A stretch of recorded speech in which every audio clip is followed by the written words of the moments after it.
नमस्कार दोस्तों, आज की कहानी है बनाना गार्डन। रजौली बड़ौदा से करीब 70 किलोमीटर दूर समुद्र के किनारे प्रकृति की गोद में बसा बहुत ही सुंदर एक छोटा सा गांव था। रजौली गांव के चारों तरफ सिर्फ केले के ही पेड़ थे। गांव के उत्तर दिशा जिधर समुद्र था उधर केले का बहुत बड़ा बागान था, जिसे लोग प्यार से बनाना गार्डन कहते थे। बनाना गार्डन में बहुत खतरनाक दलदल भी था, जिसके कारण गांव वाले उधर बहुत ही कम जाते थे। बनाना गार्डन से सटे ही गांव के शहर जाने का एकमात्र सड़क थी। बाकी का पूरा क्षेत्र तो सिर्फ केले के बागान से ही भरा हुआ था। सभी गांव वाले खुशीपूर्वक केले की खेती करके अपना जीवन यापन मजे से गुजार रहे थे। मगर अचानक गांव वालों की खुशियों को किसी की नज़र लग जाती है। शायद नीति को अब कुछ और ही मंजूर था। इधर कुछ दिनों से गांव में एक भूत के कारण भय और आतंक का माहौल पैदा हो गया था। बनाना गार्डन में अचानक कहीं से किसी भूत ने आकर अपना बसेरा बना लिया था, जिसके कारण ही गांव वालों के रात की नींद एवं दिन का चैन गायब हो गया था। गांव वाले अब दिन में भी बनाना गार्डन की ओर जाने से डरने लगे थे। हमेशा अब पूरे गांव पर बनाना गार्डन के भूत का आतंक छाया रहता था। भूत कब आकर किसका शिकार कर लेता था किसी को पता ही नहीं चलता था। डर के मारे गांव से बाहर अब कोई अकेले निकलता ही नहीं था। पता नहीं इस सुंदर एवं रमणीय गांव पर भूत ने क्यों अपना कहर बरपा रखा था। सुखी चैन से जीने वाले लोग अब हमेशा डर के साए में जीने को विवश हो गए थे। भूत ने अब तक बहुत से लोगों को अपना शिकार भी बना लिया था, जिसमें कुछ गांव के थे तो कुछ बाहर से आए हुए मेहमान भी थे। मेहमानों में ज़्यादातर लड़कियां ही थी।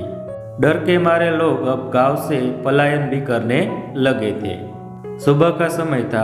अभी रजौली गांव की ही एक लड़की मेघा, जो कि बड़ौदा में रहकर पढ़ाई करती थी और अभी अपने गांव में आई हुई थी, वापस जाने को बनाना गार्डन के बगल वाली सड़क के पास बस का इंतजार में खड़ी थी।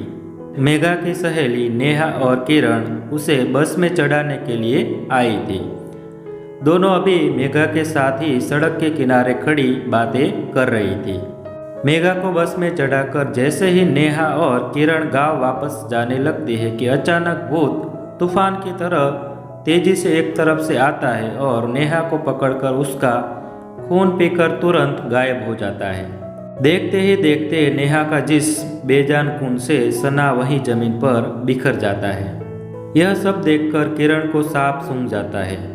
वह कुछ समझ पाती तब तक तो भूत अपना शिकार करके गायब हो जाता है। जब किरण को कुछ समझ में नहीं आता है तो वह डर के मारे बदहवास चीखती चिल्लाती गांव की ओर गिरते पड़ते भाग पड़ती है। पूरे गांव में यह खबर फैलते ही कोहराम मच जाता है। किसी को भी कुछ समझ में नहीं आ रहा था, आखिर गांव की खुशहाली को किसकी नज़र लग गई।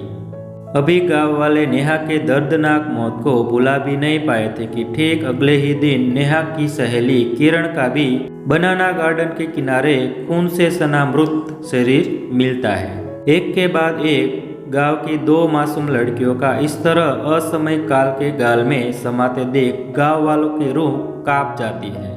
आज तक जिस बनाना गार्डन को गांव वाले प्यार करते आ रहे थे, अब सभी को उससे नफरत और घृणा होने लगती थी। इस घटना के बाद गांव वाले बनाना गार्डन के भूत को भगाने के लिए तांत्रिक एवं जादू टोना का भी सहारा लेते हैं, मगर इससे भी कोई फायदा नहीं होता है। उस खून के प्यासे भूत का खूनी आतंक पहले से जैसा ही बदतर जारी रहता है। भूत को भगाने के लिए जिस दिन तांत्रिक द्वारा तंत्र मंत्र का जाप करते हुए हवन किया जाता है, ठीक उसके अगले ही दिन सुबह मेघा के पिताजी रामलाल का मृत शरीर बनाना गार्डन के नज़दीक से मिलता है। मेघा के पिता रामलाल ही तंत्र मंत्र करवाने में सबसे ज़्यादा बढ़ चढ़कर हिस्सा लिया था, मगर उन्हें भी भूत ने अब अपने प्रकोप का शिकार बना लिया था। अपने पिता के भूत द्वारा मारे जाने की खबर सुनते ही मेघा तुरंत बड़ौदा से अपने गांव रजौली आ जाती है। रोते रोते उसका बुरा हाल हुआ था। मेघा के साथ गांव इस बार उसके कॉलेज की ही एक सहेली प्रभा का मंगेतर अरुण भी आता है। प्रभा भी 4 महीना पहले जब मेघा के साथ शहर से गांव घूमने आई थी तो उसे भी बनाना गार्डन के भूत ने ही अपना शिकार बनाने की कोशिश किया था, मगर वह अपनी हिम्मत और दिलेरी से बचकर भाग निकली थी। मगर भागते समय वह बनाना गार्डन के दलदल में फंसकर मर गई थी। मेघा ने अरुण को प्रभा के बारे में पहले यही बात बताई थी कि वह दलदल में फंसकर मर गई थी, मगर अपने पिता के भूत द्वारा मारे जाने के बाद वह अरुण को प्रभा के मरने के पीछे की पूरी सच्चाई विस्तार से बता देती है। इसलिए अरुण अपनी प्रेमिका प्रभा, जो कि बड़ौदा की थी, उसके मौत की हकीकत जानने और बनाना गार्डन के भूत के बारे में और अधिक जानकारी हासिल करने के लिए ही मेघा के साथ गांव आया था। रजौली गांव में आते ही अरुण सबसे पहले बनाना गार्डन के अंदर जाकर सच्चाई जानने की कोशिश करना चाहता है, मगर मेघा एवं गांव वाले उसे जाने नहीं देते हैं। अरुण मन मारकर रह जाता है, मगर वह अंदर ही अंदर बनाना गार्डन के भूत और उसके पीछे के रहस्य को जानने के लिए बहुत व्याकुल हो जाता है। संयोग से अरुण को भूत से मिलने का मौका मिल ही जाता है। उसके गांव आने के ठीक 2 दिन बाद ही एक रात मेघा को भी भूत अपना शिकार बना लेता है। गांव वाले भूत का उस रात भी डर के मारे कुछ भी नहीं कर पाते हैं, मगर अरुण गांव वालों के लाख मना करने के बावजूद भी भूत के पीछे तेजी से अकेले ही दौड़ पड़ता है। अरुण भूत के पीछे भागते भागते बनाना गार्डन के बहुत ही अंदर चला जाता है और बनाना गार्डन के अंदर जाकर जब भूत की हकीकत से अरुण का सामना होता है तो उसके पैर तले की जमीन खिसक जाती है।